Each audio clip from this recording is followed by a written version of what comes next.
stage. You ought to hear what I'm saying. Success is a plan that takes years in the making. When nobody did, I believed. Had to let go of things I did not need. Cut off some friends in the process. What could I say? I could no longer carry the dead weight. Get off your ass, there's lots you can do. You wanna learn something, then watch how I move. But they don't wanna do shit.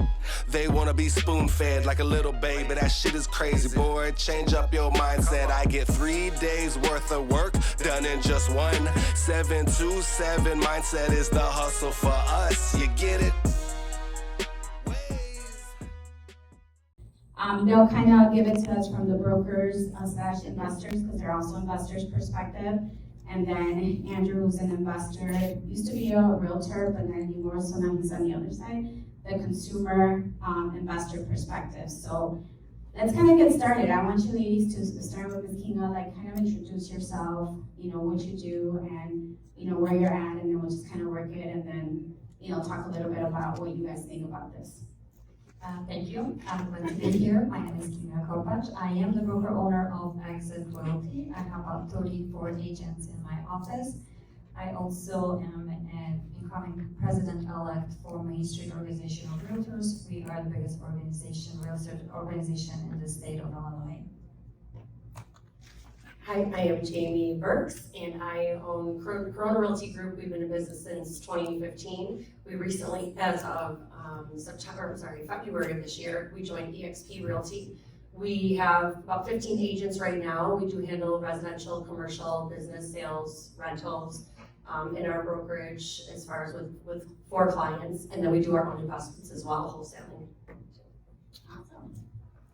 Hey guys, my name is Holmes. For those of you that are here for the first time, welcome. And thank you for, this was my idea, by the way. Yeah. But I'm taking credit for it anyways. But this has been a big, obviously, topic of discussion, so we thought this would be kind of fun. So thank you for Gina and the women's group for organizing this today.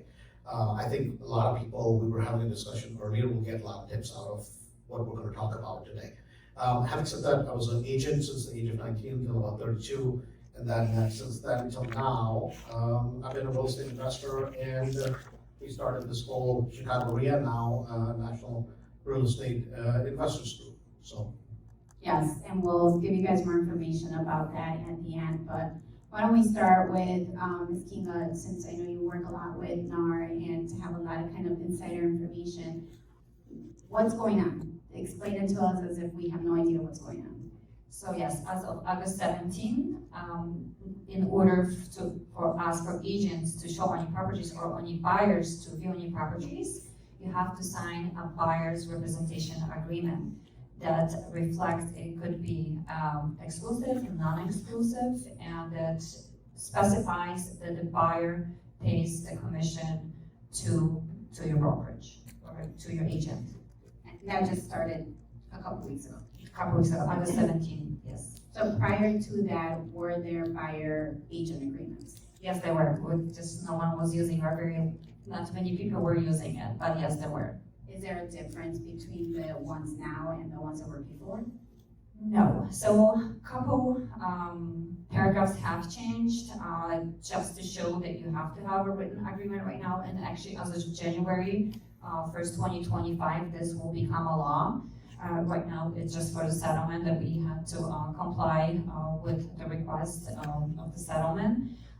So a couple of paragraphs have changed that shows that the commission was always negotiable, and again, that you're paying your own brokerage, your own real estate agent that is showing you the property. Earlier when we were doing the podcast, we were breaking it down in 3 pieces, right? One is a exclusive buyer's agency, right, where the agent is representing you on any and all properties you buy, correct? That is correct, yes. Okay. Second is going to be a specific to that house, so that would be non-exclusive buyer's agency. And I'm just, for agents, they may already understand it. For a lot of people that are investors, this is very pertinent, right? That which is you're doing a non-exclusive buyer's agency to see that particular property, right? And then the last one is no agency. No agency, and a lot of investors can use that no agency if you know what you're doing and you just want to see the property and you want to call the listing agents, then you can use the no agency disclosure. Okay, so there's basically three different pieces, and a lot of times, I think the massive confusion is gonna come between the three things, right? Moving forward, so the agents are gonna have to explain each one of those, and I'm sure everybody will have their interpretations over time, it will all settle in, right? But that's kind of what it is. So I guess, Jamie, from that end of it, how are you guys dealing with this in your office? Because I'm sure a lot of agents are panicking, there's different reactions from everybody. What are we doing? Yes. So for us, it's been more so business as usual. Surprisingly, we were actually getting buyer's agreements signed. I have a storefront in Blue Island, so a lot of clients, excuse me, when they come into the office, that was one of the documents that they were signing since we were open. I've been in the business since about 2005, so I wasn't using it initially, but once we got our storefront in 2015, we were using that document. So now, with the commissions that are being offered in the MLS, if you do any commercial real estate, that's exactly how that is. So if you list a commercial property in the MLS, it doesn't have the commission amount. So when a commercial real estate agent would send over an offer or a letter of intent, they would also negotiate the commission with the price of the property itself. And that would be something that you need to present to your seller anyways.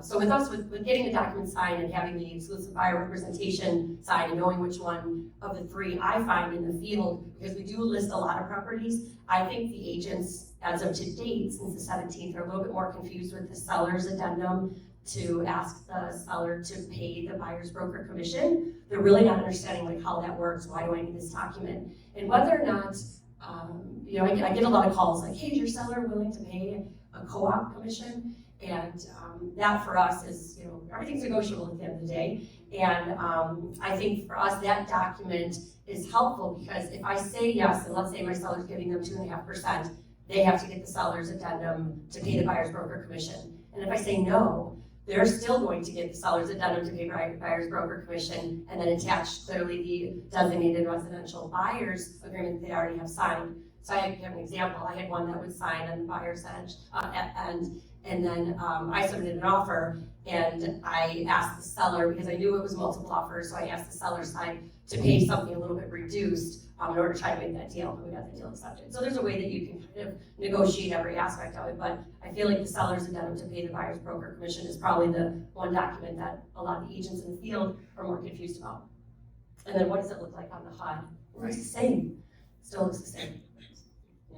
So Judy is right, and actually there are two different addendums, especially in Main Street, and I think it goes to the other ones. So if the seller offers a commission, there's broker to brokerage commission. So it's just the listing office and the selling office fills out. But if the seller is not offering commission, then we have to ask them to addendum to the offer, the seller to pay the commission. But then that request is from the buyer, not from the agent, but from the buyer, per buyer agreement.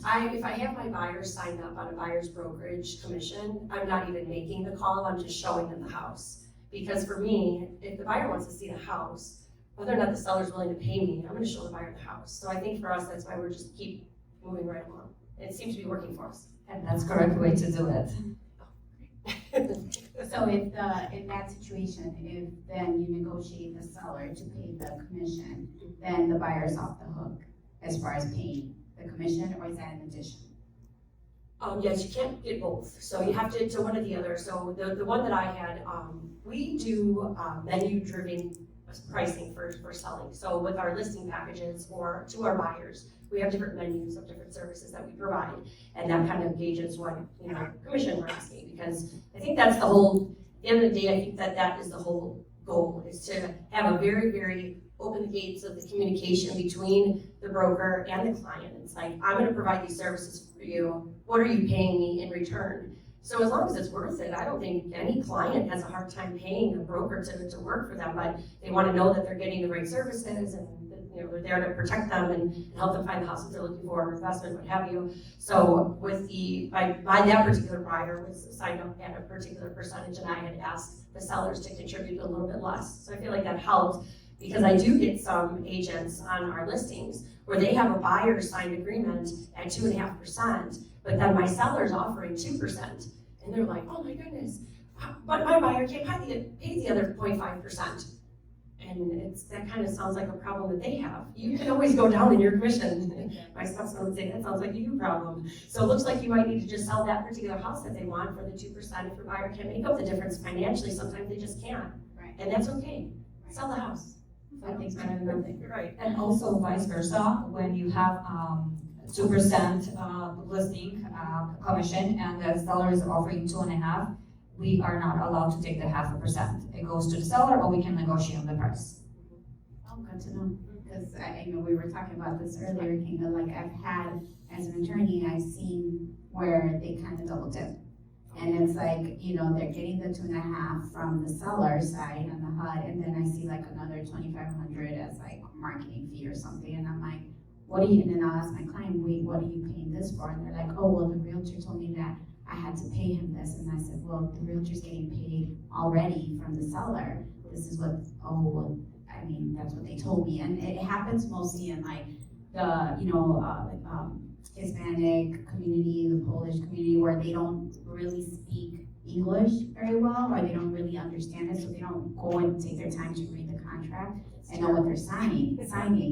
And I was talking with Kinga before the meeting, and you know, I was like, you know, this can't be right, but promise they don't even want to report it, because they're like, well, no, it's, you know, friend of a friend, it's okay, you know, and it's like, well, no, it's not okay. So how do you see, you know, the opportunity for abuse with this new settlement, with this new law that will go into effect, and how does that affect a dual agency now?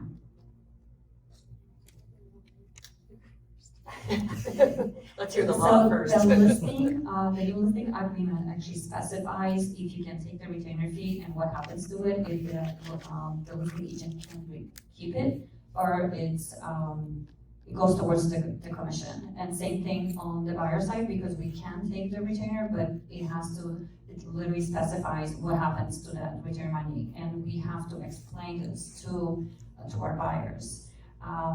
We cannot double dip, and if it comes to dual agency, my office specifically don't do a dual agency. However, we will definitely do no agency disclosure. So if any buyer or investor calls us and they're willing to represent themselves, we're willing to do that. But there's no agency disclosure. Now it's updated, and it has like, I believe 15, 20 questions that tells us, specifies what we can and cannot do, and to make sure the buyer understands what does no agency mean, that they have no representation. So I guess that comes down to, this is earlier we were talking about, right? From a investor's perspective or from a buyer's perspective, right? So let's leave the investors aside for a second. We'll just take first-time home buyers, right? FHA buyers, VA buyers. For those types of buyers, this is now something new that they're going to have to understand about the change in the industry, right? For agents across the board, right? You have obviously 10 to 20% of the agents that do very well. They'll continue to do well. It's the rest of the agents that are going to have to adapt, right? So how do you guys see from that side of it, especially for people that may only have 3.5% down, or maybe using a VA loan, have very low down payments? Do you really believe that it's going to affect them or their ability in terms of representation? I think that, I think it's an opportunity for brokers to actually make a little bit more money, if you ask me, because on the listing, on the buyer's agent side, so if you were able to, before when you were showing a property, you would get paid whatever their co-op was, that's just what it was. And now, if you have an agreement signed by a client based on a clear understanding of what the expectation is that you're going to do for that client, and they're happy, because a great deal is a state of mind. So if the client is willing to pay a certain amount for your services, then, you know, perhaps that listing may have offered, you know, 1.5%, and now they're telling you 2.5%. So I think it's an opportunity to make more money, but you also have to know your client and what their capabilities are. You can't sign someone up at an exorbitant percentage when they have limited funds, and where we're at, we're in Blue Island. We do have a lot of clients who are getting down payment assistance and things of that sort. Well, you're structuring offers to cover just that. So there was an offer that was in our office this week that the buyer was buying VA, and the goal with that is to put down no money down, just your earnest money. So they structured the offer with the closing cost credit for the buyer and enough for the seller to cover the buyer's co-op commission as well. There's a small part of me that feels like maybe a little bit more of a small part of me, but the law itself, what it's set out to accomplish, is gonna essentially sometimes be clearly the opposite. They're trying to protect the client. They're trying to make sure that that they're not paying more for houses.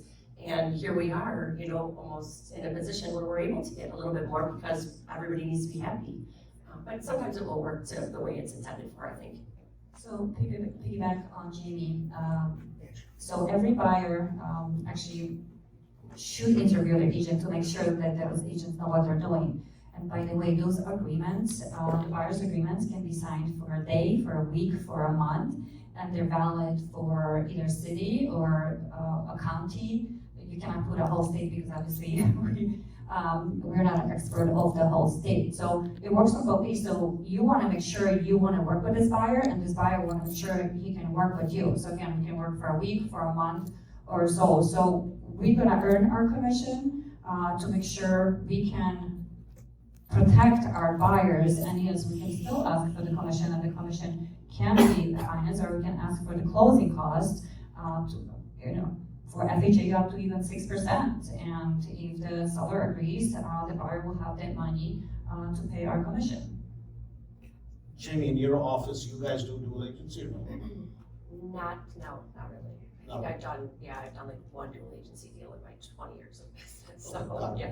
No, I have a team of buyer's agents, so there's no reason for me to. A lot of times I represent about 90% of our listings as their agent, so I prefer just to talk directly with the seller, even if the agent is within my office. But we do make sure we define that. We tell them specifically, like, I'm not going to be your dual agent, but are you okay with an agent from my company selling your property? And that's when they sign the dual agency and they say, yeah, that's fine, sell it. I'm here, so.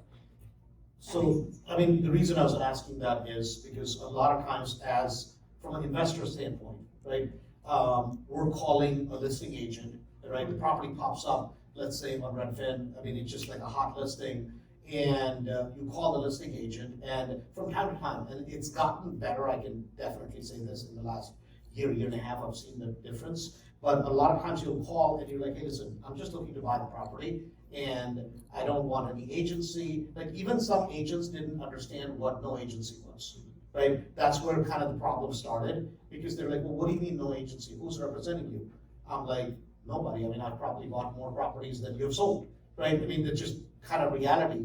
And so for like experienced buyers we're talking about, is that something that a lot of brokerages are going to become open to? Because I think the other day I had this situation, I called the listing agent and I'm like, if you do dual agency, that's okay with me. If you don't, that's okay also. You can just do no agency. I can send you 7.0, I can send you proof of funds, LLC docs, what else do you need? Is there any addendums?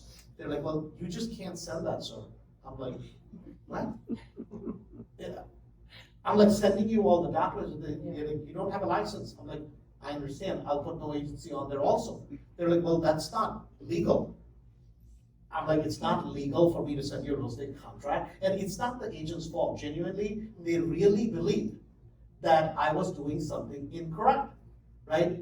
And and part of it is education, right? The phone call ends with, they're like, well, you can't do that. And I'm like, well, I certainly can.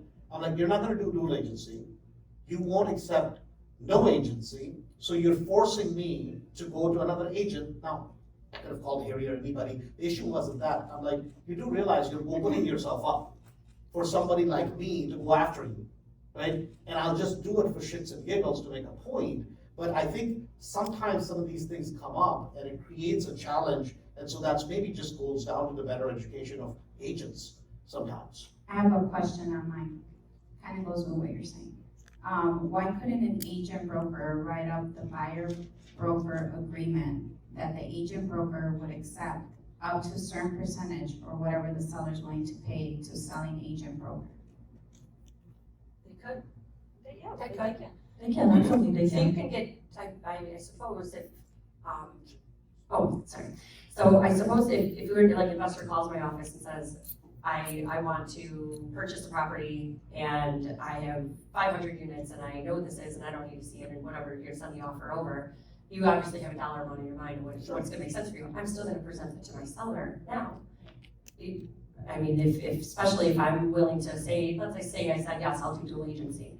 And then if I say, well then, they're willing to pay something, or they can negotiate that in. Hey, if I'm gonna be a dual agent and I'm gonna represent both of you, couldn't I then come to an agreement with, you pay me, let's say $1,000 flat fee, and then I'm still taking with on the seller's side. If I present that to my seller's not gonna lose the deal over $1,000 if that's where they're comfortable. So I think as long as everybody is communicated and signing off that that's okay, I think that's okay, right? It is transparency, and on the listing agreement, it actually says that the one specifies how much the listing agent is getting, how much the selling agent is getting. So if there's no selling agent, you're only getting the listing commission, unless you add an addendum on a variable commission that states, hey, it's 2%, but if someone comes unrepresented, it will be 3% maybe. So you have to add that to the listing agreement. And that's where I think a lot of times what happens, it's not people like you guys, that's the issue. It's not me and say Ryan Smith, we do a lot of business with them. Like, a lot of the people who deal with these situations all the time, that's not what the issue is. It's agents that are not maybe doing either a lot of listings or they're still old school and they don't even understand dual agency. They hear the word and they just go nuts, right? Yeah, I mean, it's just like somebody's gonna hang them. And a lot of times, I think a lot of it is better education, because today, especially now, as this new rule comes into play, for an investor, if I'm gonna pay both sides of the commission, either way, I'm gonna pay for it at the end of the day. Doesn't matter how you count it, right? And I'm directly calling the listing agent. I don't need representation, not because an agent doesn't have value, because I know the area, I know the location, I'm gonna buy the property regardless, right? And so the seller ends up saving a little bit of money, I end up saving a little bit of money, and it's an investment for us, right? And I think that's where sometimes it's kind of frustrating, that agents themselves sometimes don't have a clue. And then they get in the way of the sale rather than just saying, hey man, the seller wants to make a deal, you wanna make a deal, let me get the hell out of the way, right? And I can make a nice commission for the sake of it, so. If they say no to, going back to your example, if they say no, I'm not gonna be a dual agent, then you're gonna go and get an agent from another brokerage, and then you're gonna ask the same question. Here, pay my new agent the commission. Why not just handle it all internally with the right disclosures? Is there a reason why, I know both of you said you don't really do dual agency, why you didn't do it before? Like, I think I know the answer, but I wanna know what you guys think. Sure. It creates a lot of problems. I mean, who are you representing? You want the best for the seller, or you want the best for the buyer? You want the best offer price for the seller, or you want the lower offer for the buyer? It just, both the buyer gets mad at you and so does the seller. It just creates a lot of problems. I think for me, I can stay pretty neutral for both of them. For me, like, even when I was filling out for E&O insurance, and they're like, how much percentage do you do dual agency? And I'm like, now it's scary, why? But I think that if you are just, you maintain selling the property and you know that, you never tell them what confidential information is. So if you read on what it is, and you're not supposed to let either party know what's confidential. Like, if you have authority of what you know that your seller will do, you can't tell that to the buyer and then vice versa. Even not doing that and truly keeping information confidential, you're still gonna be able to negotiate a deal. You still will.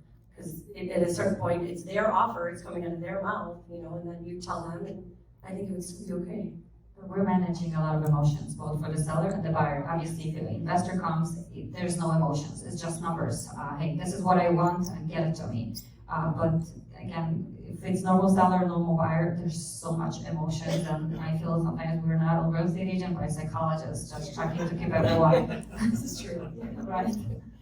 Yes. Another question is, how do you handle buyers who cannot pay? I think we kind of touched a little bit on that, but yeah. So it just happened 2 weeks ago. We didn't have an experience yet, probably you didn't too, for the buyers that couldn't pay, but obviously what could happen is we can still sign a buyer representation agreement, ask the seller to pay the commission. If the seller doesn't want to pay the commission, the buyer have a choice of not buying the property, just moving on to another property, then the seller will pay the commission. Or we can offer a higher price on the property, finance that commission, and still ask the seller to pay the commission. So we can work around the buyer finances. For sure. Yeah, I would negotiate the buyer's commission to what they could do and then structure the offer that way. So, I mean, to put it in like numbers, let's just say it's a $300,000 sale. They were gonna write up a contract for $300,000. The agent needs to get paid $5,000, $6,000, whatever that agreement is on a buyer's agency agreement. It's no different than you basically write a contract for $309, asking for $9,000 to be paid towards closing and or other costs. Same exact thing. It will be $306, and then it's no different because as long as the property appraises out, right, it's good to go. So, and sometimes people are like, well, but isn't that unfair? No, it's not, because right now, when they're paying your closing costs, it's the same thing. The property's gotta appraise out. If the property doesn't appraise out, either the seller lowers the price and still gives you the $9,000 that you were asking, and vice versa. So I think, and part of this is, I think it's just too early. We were talking about this earlier, that all the agents, everybody's trying to cover their back. Nobody wants to make any mistake and open themselves up for another issue. But I think this will settle out, and I don't think ever the buyers are gonna understand exactly what agency, no agency, exclusive, any of this nonsense means anyways. But I think there will be a rhythm of doing business that will be found in the industry and moving forward. And that's just kind of, it is what it is. But Jaime said something interesting earlier, that some of these things are done supposedly to help the buyer. It's like that Dodd-Frank Act. I don't know if anybody understands the whole Dodd-Frank Act. Some of you online may understand that whole nonsense. Supposedly, the HUD statement was supposed to get easier for you to read, right? It's the government getting involved because of all the BS that happened in 2005, 6, 7, and 8. And it's because the buyers didn't understand what you were signing. No, you knew you're picking strawberries and you're buying $1 million property in San Diego, California, because you could just make up your income, right? No income, no doc loans. And then you're gonna blame the lender, the agent, everybody else, supposedly, because you didn't understand. So in their wisdom to make it easier for everybody, now you have to read page 2 of a HUD, add up your details, and then bring it back to HUD 1. I mean, on the page 1 of it to figure out, and that's supposed to be an easier HUD statement for you to read. If anything, it's way more complicated than it used to be before. So, I mean, and I think this whole thing is another one of those deals, but on the agent side of it, you just have to deal with it because you have to protect your license, you know, so. You mean it's not easy to read? HUD statement, let me know how many people understand the HUD statement. So my buyers call it a my God form. Yeah. No, I mean, it's just, it's a crazy thing, and some of the things, like now I don't have a license, so I don't give a damn, right, I sent it back. But a lot of the stuff, when you have a license, like everybody's pointing a finger at you, right? Because it doesn't matter what happens. The buyer buys $10,000 at the furniture store before they are going to close, 2 days before. They pull a credit report, guess whose fault it is? It's the realtor's fault because the buyer bought to them, right? Yeah, I mean, because the buyer goes, I mean, it's just, that's the industry, and today, 99.9% of the agents, you're looking more on the back, oh, is somebody going to come and get me? That's just, unfortunately, the industry, right? And you say anything, it's discrimination, it's redlining, it's something, you know, I mean, it just, and when you're making a living as an agent, right, it's like, what the hell do you do? Right, you're guilty before you're, you know, I mean, that's just kind of how the whole bloody thing works, so. But realtors don't do anything. And we get paid, right, for doing nothing, for opening the doors? Another question, your message is that everything can be negotiated. We all know that. We want to understand how to do it with transparency and in accordance to the law. This is from Ms. Rosie Segarra. The question is how to do it in accordance to transparency and the law. So we're going over this in our office because it's one of those awkward conversations, like an investor calls you, hi, how are you? Great, you're interested in this property, what are you gonna pay me? It's like very awkward, so you have to figure out like, what is the script or like the finesse of that conversation? So it is gonna be more work, and there is more communication. And yes, you have to ask for the sale, you have to ask for them to pay you. So I think that, You have to outline your value and what you're here to do for them before you can even tell them, my office charges 2%. My office charges 2.5%, and quite frankly, I think a lot of the agents out there just don't want to deal with it. And that's why we're like, we're not So I guess getting that's the question, can you say my office? Because isn't that collusion within the office, or is that okay? we And don't- only agent? Sure. Is it, I charge X amount? Is that, Sure. is that? So we don't say our office, but I've heard that because I'm a listing agent. So I've heard that from the buyer's agents, and I don't think so. Because really, the individual agent is the one who puts the price tag on it, right? Well, it is the office because you're working for a managing broker for the office. So you can say that, or you can ask, this is what I'm charging, and then let me ask my managing broker for an approval. Sure. That we can do that. We cannot just name any other brokerage. Right, because Or I, say it's average. yeah, because in the lawsuit, that was, like Keller Williams was pointed out because they did training, and this is what, a script, right? They're trying to train agents with the scripts, and that came up that, well, we charge X amount, right? And they fry them based on that. That was one of the things, that's why I was curious. But yeah, that's true. You're employed by the listing broker, even though you're the agent. So there's a manager. So you have to get approval. That's been the rule, right? From the managing broker. So I guess you can say, this is what I charge, and I'm going to get approval. If anything different, from the managing broker, I guess. Sure. This is a good one. What would happen to the buyer if they had a 1-year exclusive agreement with an agent before the new NAR rules from Mr. Raul Seguera? It's still valid.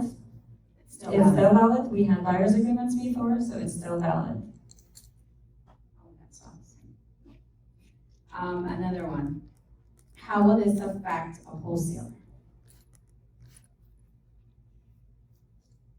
So wholesale is an investor as well, so they can sign no agency agreement. If they don't have an agent, a lot of wholesalers do have an agent. So agent can ask for the commission, obviously, and have the buyer representation or non-exclusive buyer representation. But if the investor and wholesalers don't need an agent, then just sign no agency disclosure and have an attorney draft your contracts. I think, I know here in Illinois, there's a rule for wholesalers that you can't wholesale in Illinois unless you're a real estate agent, more than two within a 12-month period. So I think that maybe that's what they're talking about. I don't think that affected it at all or changes that rule. So if you're wholesaling in the state of Illinois, you still have to have a real estate license in order to do more than one within a 12-month period, correct? You might be, well, maybe one or two, so Yeah, more than you one. have to, So you could do correct, one and yes. not have a license, but if you do two within a 12-month period or more, you must have a real estate license. So I don't think that changed at all. You probably know better than I do because you're an attorney. Yeah, I mean, it's like, if you're saying you're a wholesaler, you get a property under contract that's listed in the MLS, the same, you're a buyer as far as anything is concerned. So the same rule would apply to you, either, exclusive agency or, non-exclusive or, no agency. And then, at that point, you're basically getting the property under contract, and whatever you assign, the other guy is gonna have to take over if they're willing to do that, and that's that. So, so I don't think wholesalers are affected at all. That's it, right? Yeah, I don't, at least definitely not in the state of Illinois. I have a question. So if you do a listing agreement with a home seller, and you say 6% commission, can you put it on there, willing to pay up to 2.5 for the buyer, commission? And if the agent doesn't negotiate it, then do you keep the 6% or do you have to then return the rest? So the listing agreement specifies what the listing commission is, what the buyer commission is. So if you put 6% and 2.5 to the buyer, then there's another option on that contract of the listing agreement that says what happens to that 2.5% if there's no buyer disclosure, no buyer agency. So you can say if no buyer agency, it's a variable commission, so no buyer agency occurs, then the whole 6% goes to the listing agent. So you cannot put up to, but you have to put a number of what you're paying. So the change was, like, used to be, whatever you were paying the agent, 5%, 6%, whatever. Used to be, you didn't say anything, the agent get both sides of it. Now, it goes back to the disclosure idea that, I'm getting this person is getting this. If this doesn't happen and I procure the buyer and the seller, then I'm gonna get this, right? And so that's disclosed so that your client knows exactly what that number is. That's really what, it's all about disclosure at the end of the day. Correct, it's more clear now what it's exactly it's happening. We cannot just pocket the money. It just specifies the owner, the seller knows what happens to that money if there's no co-op agent. This one is interesting. I don't know if you may know the answer to this, but it says, are these rules applied differently in Texas? We have been told that for any transaction, we need an agent. Throughout the United States, it's a national rule. So there's no Texas, Florida, it's all the states. So if they, in Texas, I don't know what the rules are in that specific state, but can they have a separate rule that says you still have to, in order to purchase a house, you have to have an agent? Or No, this you based don't have to on have an something agent. No, you don't. If they don't have a buyer's agency, then I'm pretty sure they're signing something, no agency, or they have to understand that they're not represented by the agent. So, but the rule applies to entire United States. Yeah, because that will be an issue of freedom of rights, because, you can't, now mind you, what the actual rule is and how it's interpreted by the particular agent and what somebody says, these are two different things. But nobody can stop you from saying, hey, I have no agent, I have nobody, I wanna buy this house, right? Whoever the listing agent is, they can't just say, hey, you don't have an agent, I'm not gonna sell it to you, right? I mean, they would, if you turn that in, that would be a very hot topic issue, right? So it doesn't matter if in Texas or anywhere, you have a right to buy any damn house and have no representation, right? Nobody can just stop you because you don't have an agent. So meaning nobody can force you into only having an agent, and that's the only way you can buy a house. That makes no sense, absolutely. Another question is, please explain no agency and how it affects commissions. Thank you, I was just gonna say something to it. So no agency means you don't have an agent that is representing you, that it's helping you write a contract, that it's helping you, well, the listing agent can show you the property and they can only disclose information about that property, nothing else. They cannot tell you how much the home could be worth, how much to write an offer for, they cannot help you write an offer. They cannot tell you to inspect the property, they cannot negotiate inspection issues. You can have, if you have an attorney, you can have an attorney help you, but it just says that you're on your own, you're doing everything on your own. How do you prevent the buyer's agent from double dipping, getting a commission from the buyer and also negotiating a commission from the seller? That's actually prohibited by law, and I'm hoping that will not happen. If that happens, if that agent get caught, I don't even want to know what are the consequences. I mean, we kind of talked about this a little, but I have seen it happen. And again, I think it happens mostly in communities where people are probably not as educated and or don't take the time to read what they're signing. More and more, I represent like 80% investors in my practice, and the past couple of weeks, it's more like, hey, I made an offer on a property and they want me to sign this, and what do I do, and do I have to pay? And like, I've seen a lot of different variations of what is being asked to sign, and I think one of the confusions is if I sign a buyer's agreement and for this particular house, and then I go see another house and I don't want to use this buyer's agent for it, I want to just use a different one, can they sign two different buyer's agreements for two different houses? No, they cannot unless they're signing, that agreement for a week and then they're signing another one with a new agent. But if they're gonna sign exclusive right to buy agreement with both agents, they're gonna owe commission to both of the agents. So you can't sign it per property? You can, but it's then non-exclusive. Right, not exclusive. So just to explain that very simply, you have an exclusive agent, hypothetically, let's just put a 6-month term to it, right? So, well, I call Ms. Kinga, I'm moving here from Jersey, and one of her buyer's agent, I signed the exclusive buyer's agreement. So that means that if I'm looking at 10 properties, I am going to go through them. So if I 11th property, I call her. And I say, well, I didn't buy the property through them, why do I owe them that?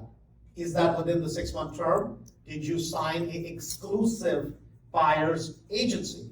If the answer is yes, I may owe her commission because I may have signed something else with her. And as per the exclusive buyer's, it just says in the word exclusive buyer's agency for that term, right? Whatever that term is, 6 months or whatever that thing is. Now, can we go to them and say, hey, you guys have 4 listings, I want to see those 4 listings. That would be non-exclusive, pertinent to those 4 listings, right? So to those 4, and then if, let's say they're in the northwest part of Chicagoland, I go look at the properties, I go buy an investment property from Ms. Jaime down in South Suburbs, perfectly fine.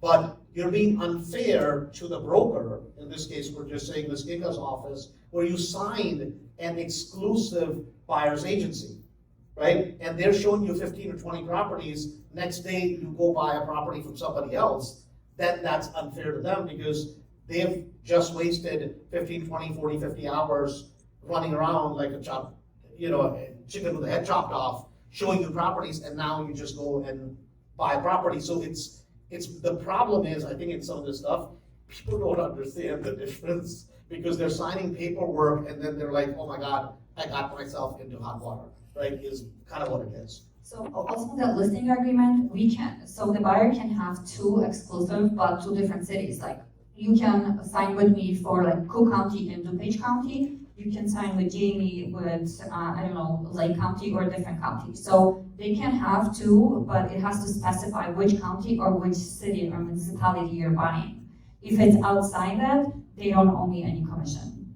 I did not know that. So it's even geography. And I guess that makes sense because in a big area like Chicago, it could be way up in north side or way down in south side, but that's almost a 80-mile difference between the 2 areas, right? So. And we don't want to put entire Illinois because obviously we are not experts. Like I don't know anything about Blue Island, and I would not take my buyer to Blue Island to purchase a property. I would refer that to Jaime. Same thing probably with Jaime. She doesn't know anything about Schaumburg or Rolling Meadows, and she would refer that agent.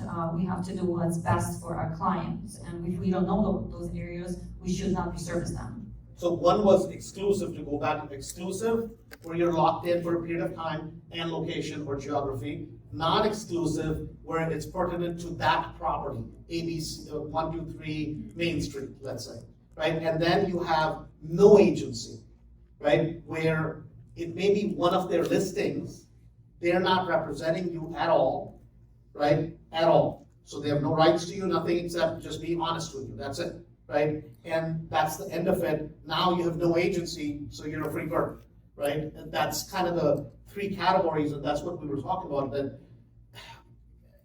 people in the industry don't understand this. Forget about your average buyer or seller. I mean, it's tough to get them to explain this. This is a really good one that, if an investor has a buyer agency agreement for 1 year and they buy a house from a wholesaler, will the investor owe money to the original agent? Stacy asked this question. My thoughts are no, because the property would be off market, but I would say no, and how would they know? My question will be, how would they know? How can you prove it? Especially if they buy an LLC, that will be hard to prove. So we can go, probably it's a question for the attorney, for you, not for us. Yeah, but I think it depends on the breadth of the contract, right? Is it MLS property, non-MLS property? I'm sure the board will have some of these things that are going to come up with these kind of things, and there's a lot of wholesaling being done on the MLS as well. I think if it's in the MLS, I would tell my client, yes, you do, because it's an MLS property. But I think if it's an off-market property, then I don't think you do. At least that's my. But is that what it says in the buyer's agency? Yeah, that's agreement? correct. I think it's MLS and non-MLS, but I wouldn't not know. It's just happened 2 weeks ago, so if I'm sure you can there'll be a ask lot us in of 6 months from now, we probably will be able to answer that, so, yes. Yeah. Yes, that they buy it wholesale and then contact the agent to list it for them, and then the agent's like, where did you buy this from? Yeah. Maybe they could do some digging, who knows? Right, yeah, well, you never know. Here's another one. If listing agent sells to unrepresented buyer, Does the listing agent keep both sides of the commission? I think we kind of already talked about that depending on the listing agreement, right? Can the buyer's agent get paid on both sides? I don't see how. If the listing agent, if the seller's gonna pay them 2% and they have a buyer's broker agreement for 3%, can the buyer pay them the additional 1%? So the listing agent pays, or the seller pays them the 2%, but their buyer broker agreement is for 3%, the buyer says, I'll give you the other 1%, I love you, or whatever. Yeah. Maybe they did a good job or something like that, that's what they're expecting to do. Wouldn't that be okay? So we can only get paid what is on the buyer's agreement. We cannot get paid more. Right, so We the can get buyer's, paid less, but we cannot get paid the more. buyer's agreement says 3% and the seller's paying 2%. So couldn't the buyer pay the 1%? Yes, absolutely. Or you could renegotiate your buyer's contract too. Yes. Back to the no agency question. How are commissions paid to buyer agents if no services are being provided? But if there's no agency, there's no buyer's agent, there's no agent, so there's no commission. So there's only, so a listing agent is who you're calling. Listing agent represents the seller in that case. You say, hey, I'm an investor. The listing agent says, I don't want to do dual agency. I don't feel comfortable. That's well within their rights.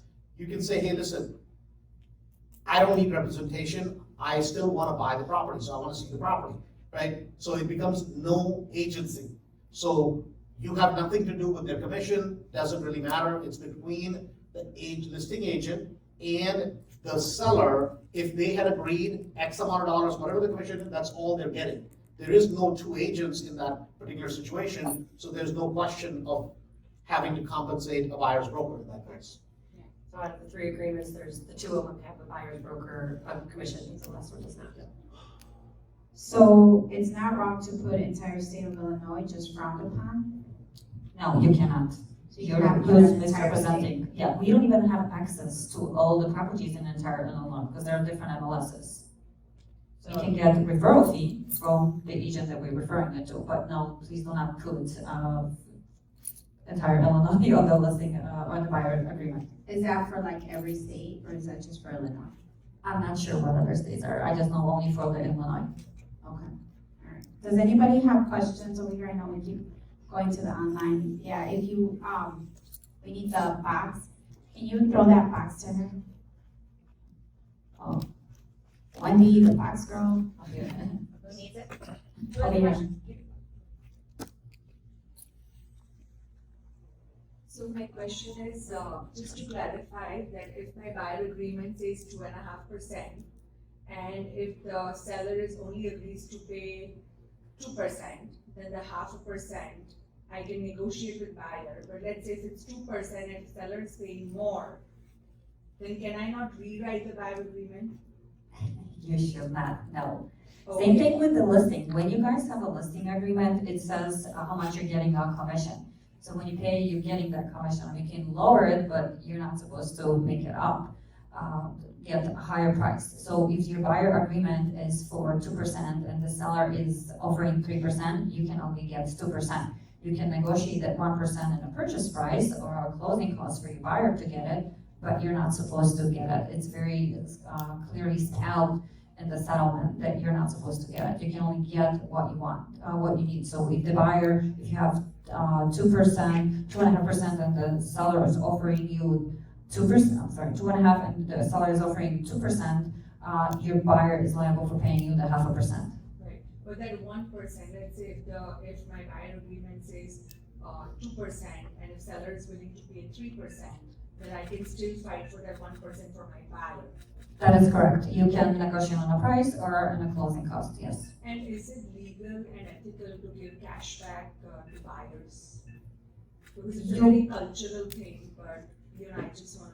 So, yes, so if you close with the buyer on the seller, you as the agent representing the buyer and seller, yes, you can refund their commission, but only after the closing, and yes, you can, refund that commission, yes. You cannot pay for the referral to any person for giving you that client. You cannot give them the money upfront. Again, you can do it after the closing if you closed with that buyer or seller. So I can officially give it Yes, that's a legal way to do it, yes, you can. Okay, thank you. Another question. What if I am a new real estate agent buying a personal home for me and my family as a first-time homeowner? Can I represent myself? I'm assuming yes, right? And I'm assuming they can still negotiate the commission with the seller as if they were representing somebody else, right? Okay. Do you have a question?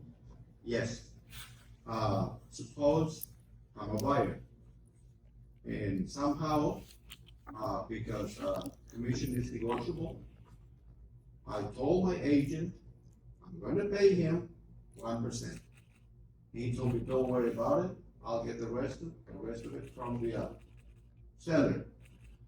So we go ahead and negotiate the purchase price, and it comes down to $300,000, and he was able to squeeze 2% for closing costs for me. But the seller would not give any more. Now, that side is exhausted, and I'm only paying 1%. Can I, because I'm getting 6% on my mortgage, can I, in an effort to help my buyer's agent, inch up my rate 0.25 so we can free up $5,000 so I can pay this guy? Can we do that? I like Jose to be my buyer because he's actually fighting for me as an agent. So, first of all, you cannot agree verbally with your agent. You have to have it in writing that you're gonna pay him 1%. Correct, and he can only ask for 1% from the seller. Well, he can ask for 1.5 more. or- No, he cannot. You have an agreement, buyer's agreement with your agent for 1%. Oh, I see. He's only getting 1%. You can ask for closing costs, and you can get the closing costs paid by the seller that goes towards your closing costs. What you're gonna do after the closing, if you wanna pay your agent, you can do so, but on the contract, you have a buyer agreement for 1%, your buyer agent, you're only getting 1%. Yes. I guess my question was, can I go up a quarter percent on the mortgage I'm getting so I can pay him? I mean, So basically, you wanna pay your buyer more. yeah, because he's not Okay, so getting if you're it. that generous, that you wanna pay your buyer's agent, they'll have to amend. What she's saying is this: you go to the real estate agent, you sign 1%. He can't go wink, wink, nod, nod, oh, I'm gonna squeeze an extra percent out of the seller. Cannot do that, that's illegal, period, right? That is correct. So- If I were you, I would sign the buyer's agreement for 5% and ask the seller to pay you 5% and negotiate, lower commission. So you can, what they're saying is, if you negotiate, let's just hypothetically say, you sign a buyer's agreement with Jaime, right, for 3%. And she gets the deal for you, the seller is only offering 2%, right? So now, she can lower her commission down to 2, right? Or she can keep her commission from the seller for 2, and then you can choose to fill in the difference for 1. Yeah. Right? I get it. So that's totally fine, but what she can't do is, she agrees 2 with you, and then the seller is paying 2.5. And this is the other side of it. Yes. If she agreed 2 with you, you cannot even keep the excess proceeds. You cannot keep that, because what does your buyer's agreement say? It says 2%. So and that's where the confusion is coming in nowadays. Like, I just got a call from my uncle the other day, he's buying a property for $1 million in Cincinnati. He said, well, the broker wants me to sign a 3% buyer's agency. I'm like, listen, and I'm trying to explain to him that probably 2.5%, 3% something, the seller is paying something. The property's been sitting on the market 60 days, it's a $1 million property, they'll pay something. So I would just clarify and the agent's brand new. Agent doesn't know at all, right? And that's where a lot of this confusion is coming in, where the agent doesn't know how to explain it. He's like, well, why am I gonna buy a $1 million property and then pay 3% on top of it out of my pocket? He's not gonna owe the entire 3%. The seller in 95% cases, 99% cases will pay towards the buyer's broker, right? Most sellers are not, oh, the listing agent can make 2, 3, 4, whatever percent it is, and the buyer's agent is gonna make 0. Most sellers are not that crazy, right? So, but again, the problem is now this issue still has to settle out, right? And it's confusing because she's being nice to you, she says 2.5%. You're like, okay, great. What if the seller is like, hey, move the property, I'm gonna pay the buyer's agent 3%. Seller's willing to pay now, she can't even take it. Because her buyer, so now she may have to go back to you, hey, can you change this from 2.5 to 3? I don't know, right? I mean, it's crazy. You can, we have a modification for the buyer's agency disclosure, but it will be wrong. It will be wrong for us, again, we can go down, but we're not supposed to go up while negotiating a contract. You can always pay your agent after the closing. If you have the money, you can, take him out to lunch and pay him. But also that money has to be payable to his company, not directly to the agent. Is there any creative way that the mortgage company can contribute to the buyer's agent commission? No, Then listen, hold so on. it's a disclosure, no. Whatever don't use the word with mortgage company and creative. Yeah. I'm just telling you, that's a great way to go to jail. Okay, I'm just telling you this, it's called. Yeah. Close your ears, Kinga. Close your Yeah, ears. do not go put creative, anything you do has to be on the HUD. Right? That's what. It has to be I on the just HUD. explained, correct, the oh my god form, yes, so this is. It has to be on the HUD, whatever you do, because this whole creative wink, nod, those days are gone.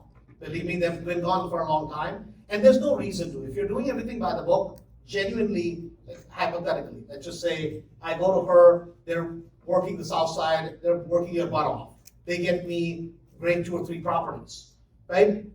And I'm like, hey, they need to be paid because the property prices are really low. So if I'm giving them a 2, 3, 4, $10,000, makes no difference. Put it on the HUD. End of story. Right? It goes on the HUD. The check is written, even though she may be the managing broker. Check is not written to her. It's written to her office, and then whatever her deal is, she gets paid. Right? So the whole system is created so that you don't do any off-HUD transactions, because the only reason you would do off-HUD transaction is you're trying to hide something, right? It's an expense of buying the property, which is deductible, right? So why would you want to take an expense that's non-deductible off the HUD? You wouldn't want to do that, right? So just do it right on the end. Maybe at some point, I'm not saying this is the case, maybe at some point on investment properties, right? I'm exclusive to talk about investment properties. They may say, hey, the brokerage commission is a part of the deal, and the financing company is willing to make a part of it. They're not gonna just cut a check off the HUD. It's gonna reflect on the HUD, and it's gonna show exactly how much that check went to, and then you're covered. The way a lender explained it to me was that, let's say that the sellers were not paying the buyer broker commission, and they had negotiated the 2% or what have you, that amount is just gonna go on the final closing statement like an attorney's fee. It's gonna go on the Alta like that. So here's your attorney's fee, here's your buyer broker commission now. And then my question was, okay, so that's gonna mess with his cash to close. And he's like, no, it's gonna go on the Alta. I said, no, it's gonna make his cash to close more. And he's like, yeah, exactly. So, and it's just closed. But Jose, you can negotiate, I'm pretty sure, with the lender a little bit, the fees, to lower the fees, and you can still pay, and everything can be disclosed. So it's just where the money is put on the HUD, who's paying for what. So it's just the numbers, yeah. What do you think the effect's gonna be for buyers' agents? Because I've been hearing this a lot, like, what happens with buyers' agents? Like, do you think that that's really gonna, see a decline, or what do you think? It's extra work. It's extra paperwork. It's extra phone calls. It's extra conversations. I think some agents will drop out of business completely. Those who weren't, there'll be agents like us that are, up for it and willing to have those conversations. It's gonna it slows things down a little bit, I think. We're gonna adapt to change. I've been in this business for 25 years. I've been through the short sales. Everybody was going out of business, and I was doing a lot of short sales. So you have to adapt. to the changes, and like Andrew said, don't be a dinosaur. No, and I mean, they won't say it, they have to be politically correct, I'll say it. I mean, I think you're stupid if all you do is just deal with buyers. I mean, and buyers are liars, that's just what it is, right? I mean, agents have to be polite, I don't. You know Right. you're a serial buyer, right? Right, but I know, but I mean, I'm not gonna say that because, but, I mean, at the end of the day, I mean, here's the deal. Guys, if you're not controlling real estate, you're not listings, you're not controlling your destiny. That is it, period. You're not, and there are buyer's agents that make 250, 300, 400,000. I'm not saying you cannot make a lot of money, but if you don't control the inventory in any business, you're not controlling your destiny. Somebody else is in charge of your destiny. Why do most people go to buyer's agency? They do because it's easier. Being a listing agent takes a lot of cojones. I mean, that's just how it is. And it's hard. It's a competitive market. It's hard to get listings. But if all you think is, and this is my personal point of view, Redfin is trying to eat your lunch. Zillow is trying to eat your lunch. Right now, the attorneys are trying to eat your lunch. Right? I'm not talking about them. I'm talking about in general. Right? The public feels you as a real estate agent make too much money. This is just what it is. Right? And the first place they are going to go after is buyer's agency. That's a fact of life, and the buyer's agency commissions are going to get hit. But what's going to happen is, on the other side, the listing agents will clean house.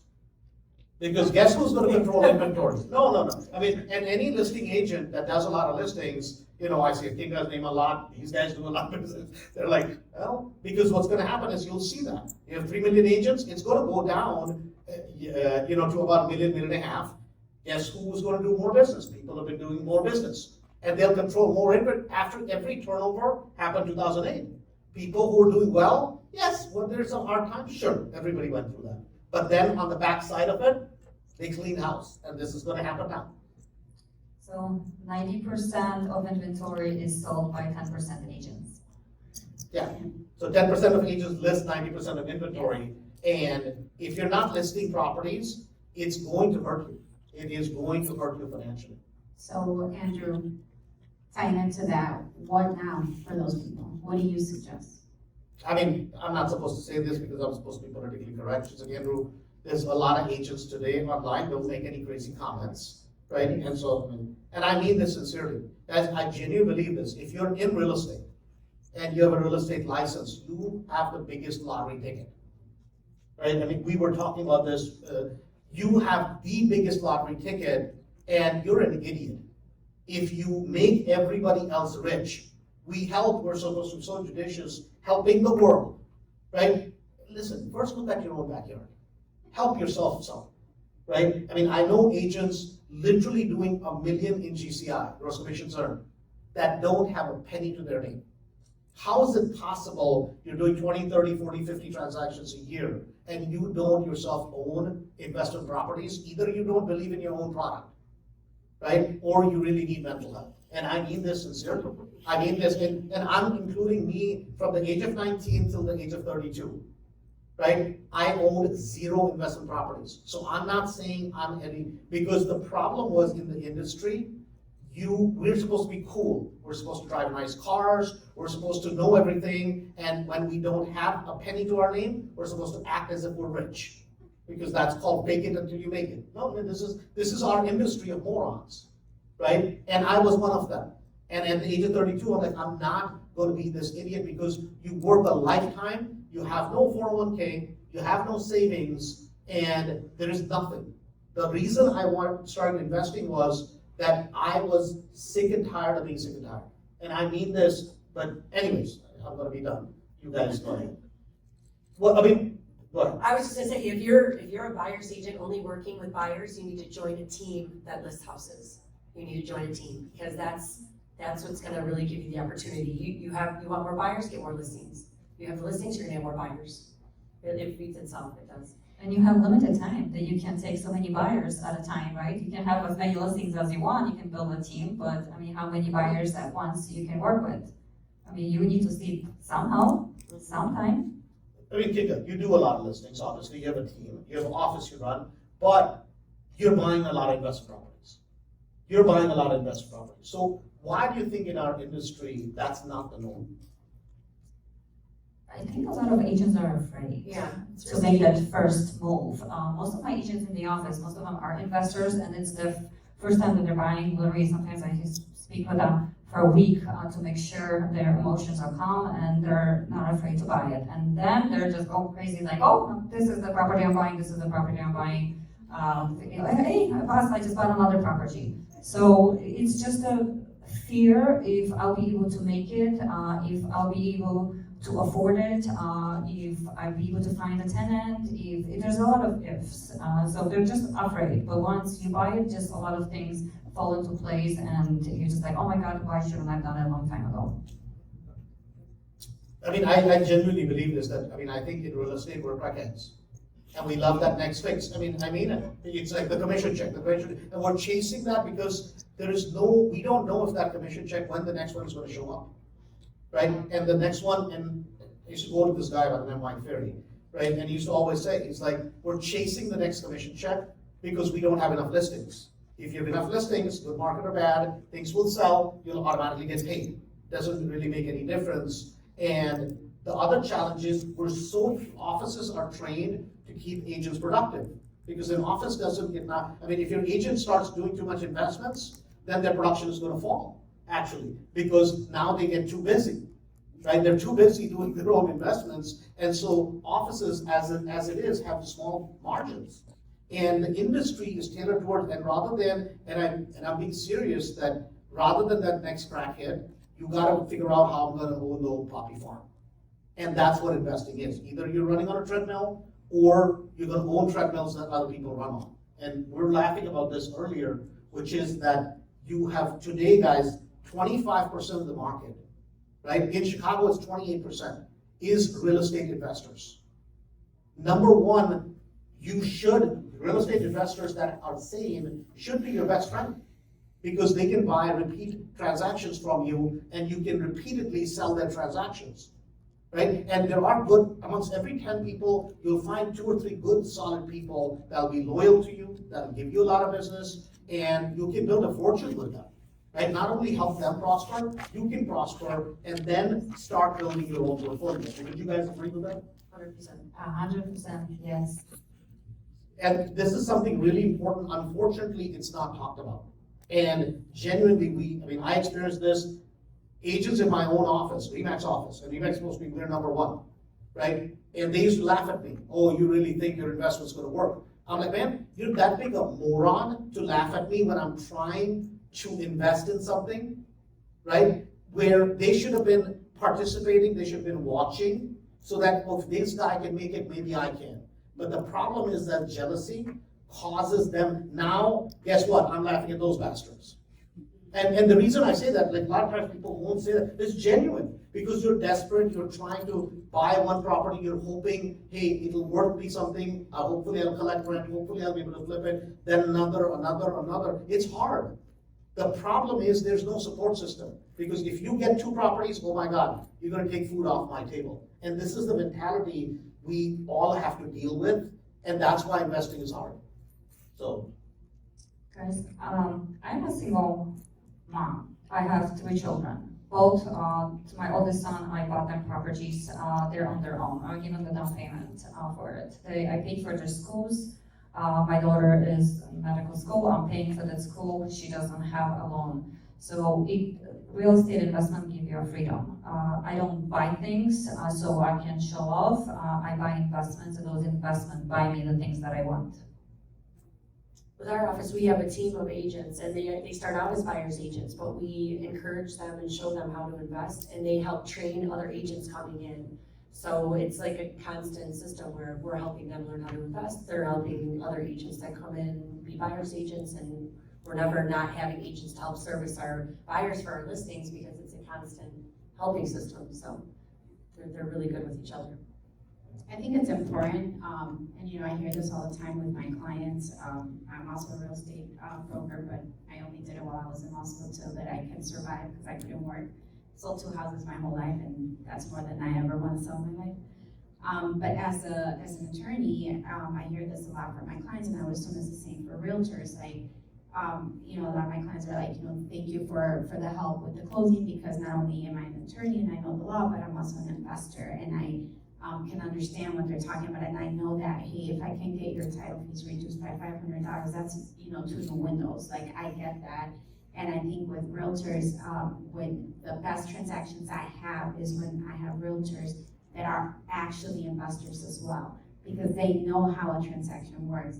They know the pain, they know how it goes, and they actually do the best job, in my opinion, for the client, and we work even better as a team versus a realtor who has never bought a property, doesn't really know what investing, or even like, you have to get stamps in order to close, you know, when you're in Illinois, you have to sometimes do a pre-sale inspection. They just get it under contract, and then they're like, okay, work with your attorney, and I'm like, well, a lot of these things are your responsibility to do, or you should have advised your client. So I think not only for your own personal growth, and so that you can better educate your clients, but as Andrew mentioned, you know, so that you have something to show for it. You know, like Kinga said, you know, real estate investing for me personally has, you know, my daughter's in law school, she's gonna come out with 0 loans. I have loans that I'm probably gonna die with, you know, because I refuse to pay those exorbitant fees, but don't let the government see that.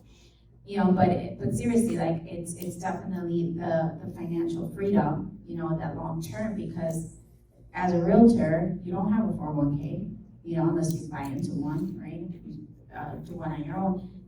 Something happens to you tomorrow, you can't walk, you can't see, you can't work, you know? So you have to kind of have that backup for situations like this, especially if you are a buyer's agent and you're not working with a team or have, you know, that support that these 2 wonderful ladies have. You have to find another way, and real estate investing, especially as a realtor, I think is it, you know, for sure. I mean, it definitely has helped. I've been doing it for 5 years since I met Andrew, and it's been life-changing for me, so. And you know, I think the biggest thing, guys, as much as we say, investors need good agents, right? We need good agents, because a good agent is worth their weight in gold. Not only can they help you with properties, a lot of times for me as an investor, I was in real estate for a very long time, yet I don't really deal with retail sales. We list with good agents, right? And a good group of agents can be your best friend, because they can help you build a massive amount of wealth, and it goes vice versa. Good real estate agents should have a pool of agents that they work with. You get 15, 20, 30, 40 transactions every single year, day in, day out, right? And here's the beauty of it being a real estate agent. Whether they make money or not, you're still getting paid as a real estate agent. I mean, it's a beautiful thing, but it's a symbiotic relationship, genuinely. And because sometimes it's like, oh, it's investors versus agents, actually not, right? Because if you're not building a good rapport with a lot of good agents, then you're making a mistake, right? Because a lot of times they can get you a lot of good deals, right? Contracts fall through, something happens on their listings, guess what? Who is the first person they're gonna pick up the phone and call? Hey, the contract just fell through, my seller needs to sell, right? I mean, the property needs to get moved because the seller is desperate for whatever reason, right? This is just, the seller's like, hey, get rid of the stupid thing for me. And you're gonna get the calls, and that is important. And so it's a mutually symbiotic relationship for both people, for the investor as well as the agent, and both of us can benefit, learn, and help each other, so. For sure. I know it's getting late, and I feel there's a storm coming, so before we leave, I just want to talk a little bit about an educational course that we do for all you guys that are online. It's called the 3-day Real Estate Investing Conference. It's coming up November 1st, 2nd, and 3rd. It's here in Oak Brook, Illinois. You can register online, 3-day with WREN.com. You can use promo code WREN 2024. For those of you guys that are out of state, obviously it's a great excuse to come for 3 days and visit the beautiful state of Illinois. Although in November, I don't know, but you can still come. But we also do it virtually, and this is where you get the real estate education to learn how to invest the proper way and to learn how to be a real estate investor, not only for your personal portfolio, but if you're a realtor also, so you can better help your clients and educate your clients. On Friday, we go over finding deals and wholesaling. We tell you how to find off-market deals, how to securing the deals and moving them along, which is, I think, a lot of times what a lot of people have problems with when we do meetings for investors. They're like, well, where do I get the property? We're gonna show you. On Saturday, for those of you guys that will be in person, we rent a bunch of school buses and everyone goes to a property tour. For those people online, we do a virtual one, right? A virtual property tour.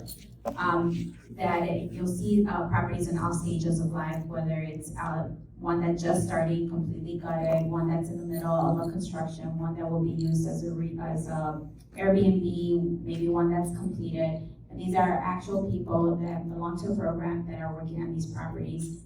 Then we come back after that, and then Andrew goes over the numbers and goes over, all the things that you found in the property and how to do all that. Sunday, the favorite day, is the 257 Cash Flow for Life Day. That's the day where we talk with lenders. There'll be actual private money lenders on the panel that will talk to you about what they look for in order to fund your deal. And let me tell you, the other obstacle aside from finding the properties is how do you fund them? I know for me, that was the thing, where am I gonna get the money to buy these properties? Finding the private money lenders that I found, that's how I got my first 3. They funded my deal 100% rehab and 100% purchase. And we talk about the 257 method, 2 years, 5 properties came off in 7 years. So we talk about the 257 cash flow for life, which is what we all wanna have, because flips are great. You can do flips and get a one-time payout, or you can do key properties in your portfolio and cash flow every month and have that kind of be appreciation in your equity, and then you get every month you get income, to go buy nice shoes and purses for me, so things of that nature. So, and then we talk about next level investing, what's next, and how to get there. So for those of you guys that want to educate yourself a little bit more to better educate your clients, or want to actually start being an investor and getting properties that make sense in the formula, no matter what part of the United States you're in, the formula works. We invite you to come. Yeah, that's November 1st, 2nd, and 3rd. On Saturday, I do a special session on wholesaling. I know a lot of people love to talk about wholesaling. It's a really cool thing. It's my favorite thing to do as an investor, but it also requires a certain amount of skill. So for those of you guys that register, again, 3daywithren.com, and you can use the promo code REN2024 for a discount. We have virtual admission, we have in-person attendance, and then we have the VIP admission. I always encourage the VIP admission if you're gonna be in person, not just because it's a great lunch, but you actually get to have one-on-one conversations with people that will be guest panelists, and actual investors that are doing it, and actual actual lenders. I actually met my first lender for my first property that funded it 100% at one of the lunches. So the amount of network that you'll get, and we always say your network is your net worth, is invaluable. So I encourage you guys to come November 1st, 2nd, and 3rd. Register early because it does get packed, and we only can fit about 600 people. So we don't like turning people away, and we do these 3 times a year. This is the last one of the year, so I invite you guys to come. Andrew will be sharing a lot of nuggets and insults. No, I'm kidding. A lot of keeping it real talk. So if anything, come for the show. November 1st, 2nd, and 3rd. Ladies, thank you so much for being here. I love it. Thank you. We still had a lot of questions online, so we'll probably email you guys, and hopefully you guys can help answer. But I don't want to keep people anymore. Andrew, as always, Thank you very much. thank you for the show. And thank you guys for being here. Hope you guys enjoyed it. Yeah.